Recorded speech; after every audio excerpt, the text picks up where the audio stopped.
বিক্ষোভে উত্তাল ইন্দোনেশিয়ার রাজধানী জাকার্তা। স্থানীয় সময় শুক্রবার জ্বালানি ও খাদ্যের দাম কমানোর দাবিতে রাজপথে নামেন হাজারো শিক্ষার্থী।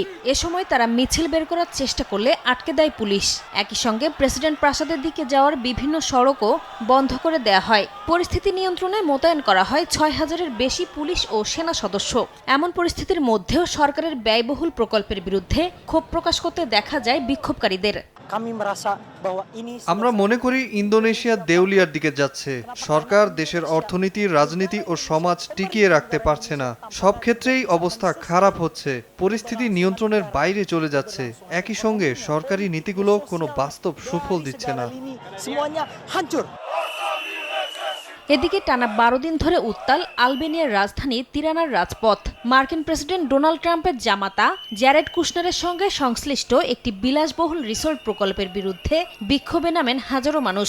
পরিবেশবাদীদের অভিযোগ, প্রস্তাবিত রিসোর্টটি নির্মিত হলে সংরক্ষিত ভিউসানার্তা জলাভূমির গুরুত্বপূর্ণ বাস্তুতন্ত্র মারাত্মক ক্ষতির মুখে পড়বে। এ সময় অনেকে প্রধানমন্ত্রী এডি রামার পদত্যাগেরও দাবি তোলেন।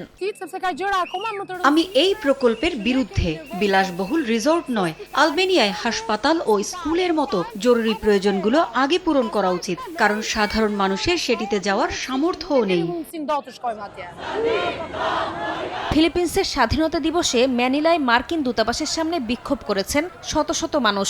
তারা যুক্তরাষ্ট্রের সামরিক উপস্থিতি, সম্প্রসারিত প্রতিরক্ষা সহযোগিতা চুক্তির আওতায় মার্কিন ঘাঁটির ব্যবহার এবং দেশের অভ্যন্তরীণ বিষয়ে ওয়াশিংটনের প্রভাবের বিরুদ্ধে স্লোগান দেন।